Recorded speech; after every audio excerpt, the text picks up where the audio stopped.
Please welcome to the stage Board Member Emeritus and Co-Founder, Dennis Shepard.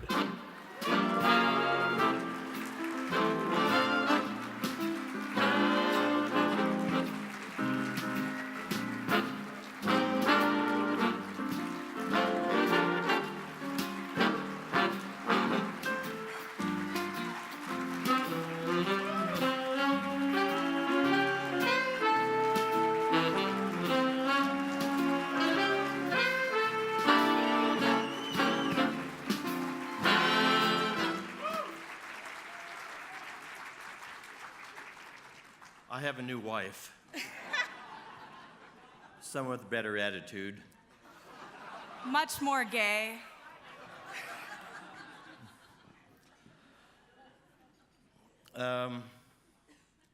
We're doing this together for a reason. This is an amazing organization, and I have the honor of presenting. And as part of that, they have an amazing staff led by an amazing chief of staff, Sabrina Gill Kent. So I surprised her and asked her if she'd come up and help. One of the problems we have in this country is the lack of respect for each other. And because of that, our young people have what we call a brain drain in certain states. Two of those states are Wyoming and Texas, where if you're different, you are not accepted. Well, we have two amazing gentlemen who 15 years ago decided, sitting in a bar having a drink, that they were going to make a change. And they're doing this in DC, where they are accepted. And they started the National Gay and Lesbian Chamber of Commerce. Now, this will relieve Judy a lot because I actually have some notes for a change. She trembles.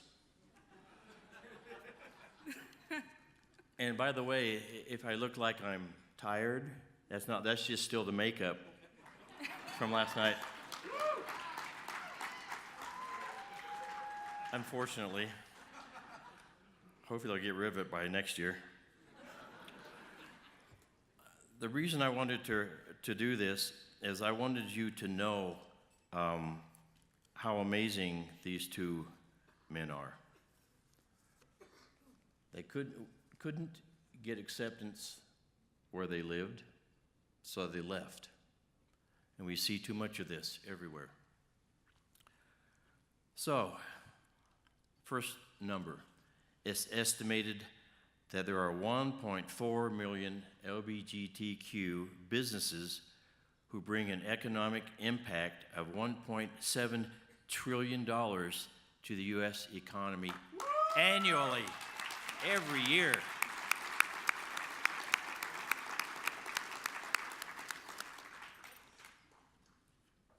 What these two men have started now covers 15 chambers, which cover 30 countries.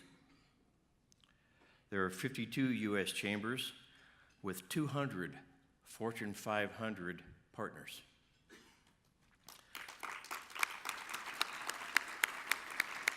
And there are 1,100 certified, NGLCC certified LGBTQ businesses in the United States.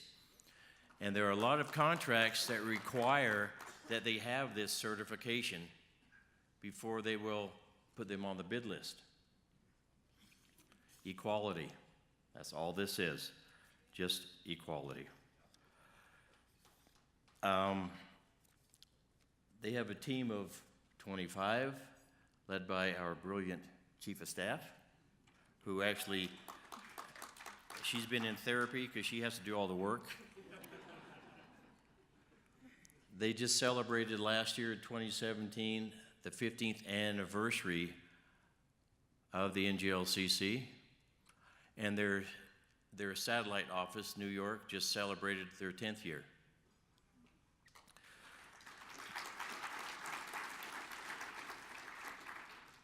So I personally consider them family.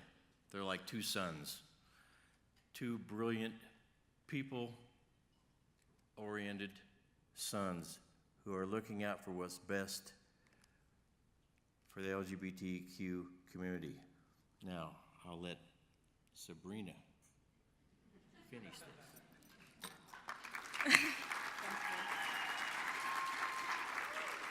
How many days out of the year do you get introduced by Dennis Shepard? That's one.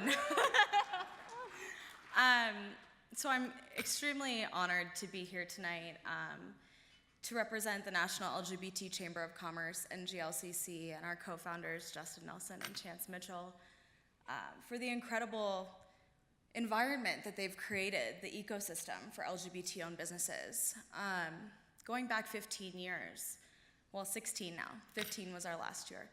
And, that was 4 years after Matt passed away. And Dennis touched on this, but Justin, our co-founder and president, is from Laramie, Wyoming, and sorry if I'm stealing the speech for later on. Oh, sorry, Casper. Whoops, my bad. Still, very close friends of Dennis and Judy over this tragic loss of Matthew. But what came from this was this idea that we all need to band together to be able to support those that do not have a voice within our community. We just talked about the LGBT business community that has a $1.7 trillion impact on the US economy every year, and that's amazing.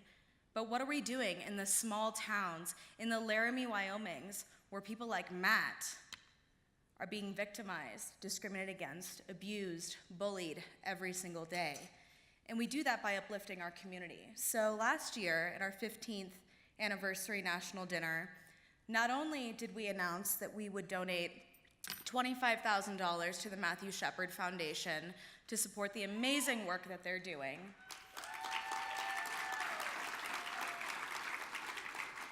we also announced the Matthew Shepard Global Fellowship through NGLCC, which will empower a young person and many young persons to come to follow in the legacy of Matt, who wanted to work for the State Department, who wanted to work overseas, and empower communities not just within the US, but beyond our borders, similar to NGLCC's mission of empowering LGBT-owned businesses worldwide. And this fellowship will allow a student to not only work in our offices in Washington, D.C., and support the NGLC Global Division and our growing chambers. We're launching in India this February, which is very exciting.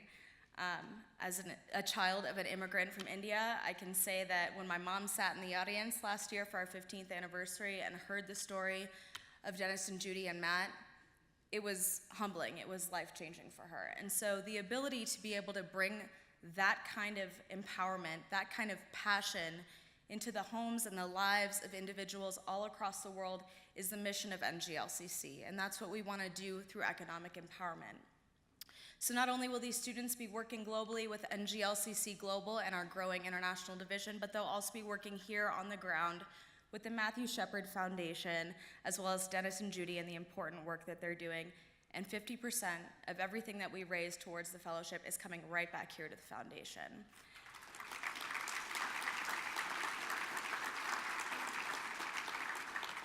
So I want to say thank you to all of you. I want to say thank you to Dennis and Judy. We need more folks like you that are out here ready to empower the LGBT community, our next generation of leaders, and to be the voice where we don't have one. So thank you. At this time, we'd like to introduce Chance Mitchell and Justin Nelson.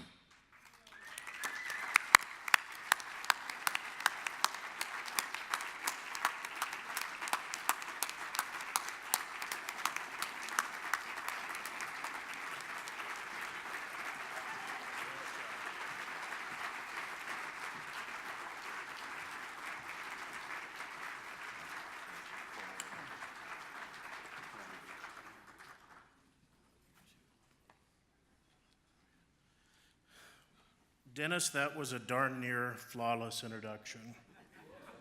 The only thing I'm going to change is that it was after several drinks that we came up with the idea, not just one.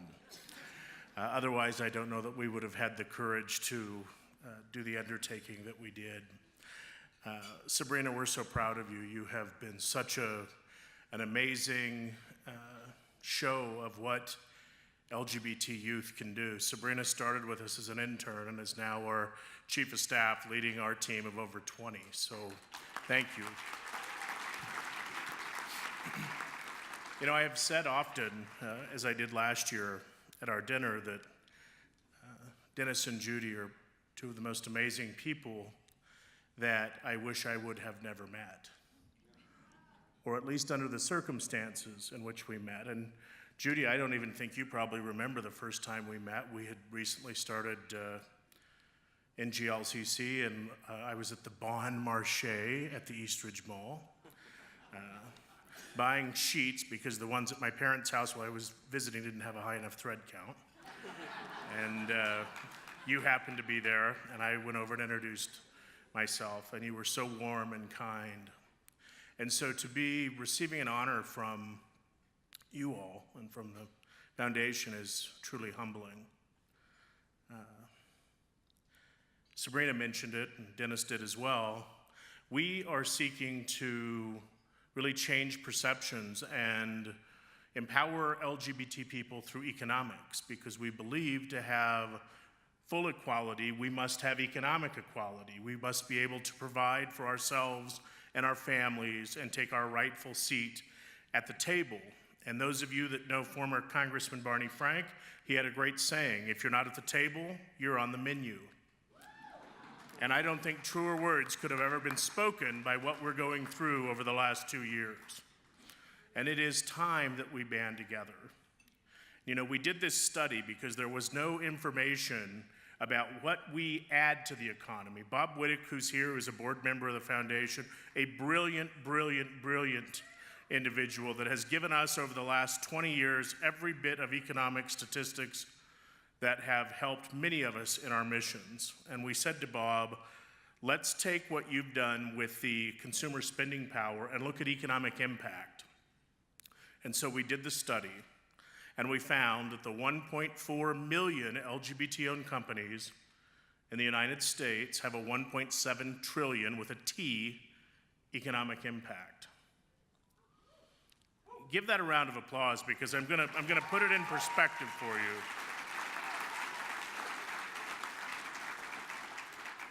We would be the 10th largest economy in the world if we were our own country. So I say to those people that say, put them all on an island, it would be one hell of an island, all right?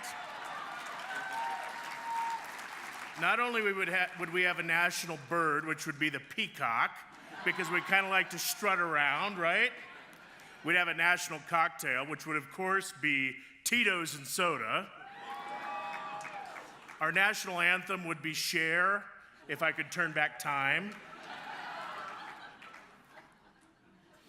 But in all seriousness, that is bigger than the economies of Australia, of our neighbors to the north that we've been fighting with so much in Canada, larger than South Korea, and for someone who enjoys authoritarian rule, that would be larger than the economy of Russia.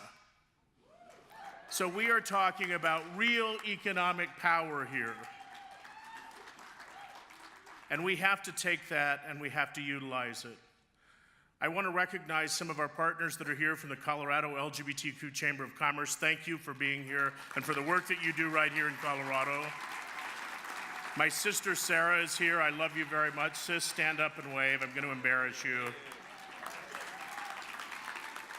When I came out to Sarah, she just started crying. She's like, I don't know why I'm crying. I'm just so happy for you. Which isn't always the case that people get. People don't always get that sort of a reaction. And Chance and I have had the luxury and the honor of meeting presidents, not this one, but presidents, foreign heads of state, movie stars, TV stars, recording artists. I can tell you that growing up not 10 blocks from where Matt grew up. Going to the same high school, hanging out at the same mall, and going to the same university. What this organization does, what Judy and Dennis and Jason and the team and the board have done is absolutely remarkable. And for me, there is no greater honor, and I am truly humbled. So thank you very much for this honor.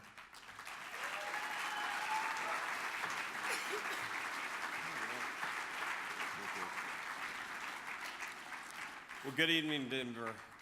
I have to say, I think in my entire career in the chamber business and LGBT events, I think this is probably the hardest one I've ever had to do, because it is truly one that I am just incredibly humbled to accept this honor. And,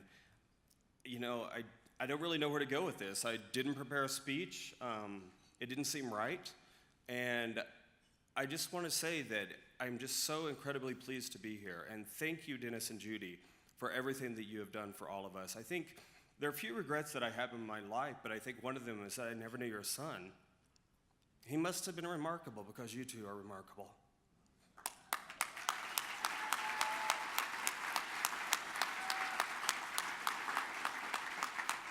But I feel like I know him. There's so much kindness and love in this room. And, as I've said before, if I could turn back the hands of time and alter the course of history, then maybe we wouldn't be standing here accepting this award. But I can't do that. I'm powerless to change the past, but we're not powerless to change the future. And I want to just say that we accept this award, this honor tonight, in recognition and on behalf of what Dennis and Judy have done for all of us. Because I cannot imagine what 20 years of marching and fighting and standing up feels like. We all know that the good Lord took Matthew way too early. That's not our decision. But in that moment, he did one thing that was very special, and I'm not sure they even realize it. He unlocked a potential and a magnitude between the two of them to lead us into the future with hope and equality. I don't even know if you ever thought you could do it, but you stood up, you accepted the call, and we all stand here today better because of that.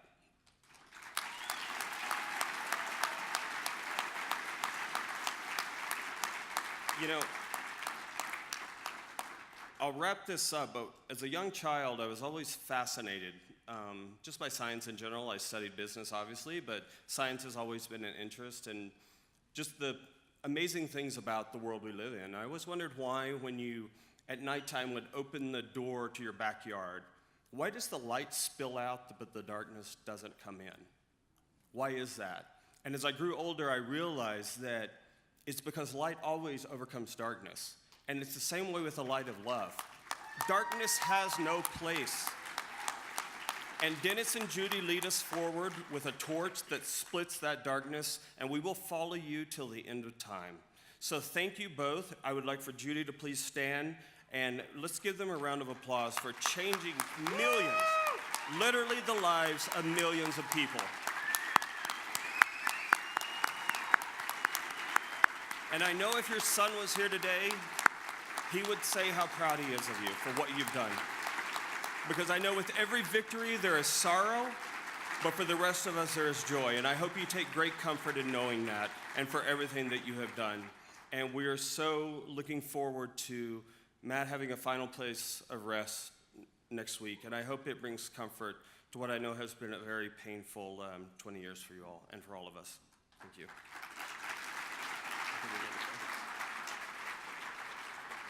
And I think we'll end on a high note as well. I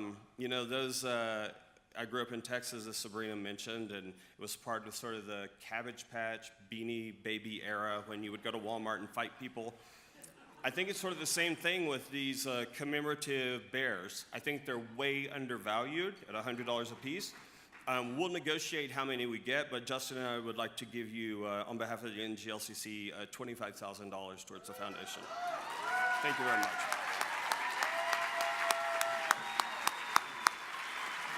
And one thing I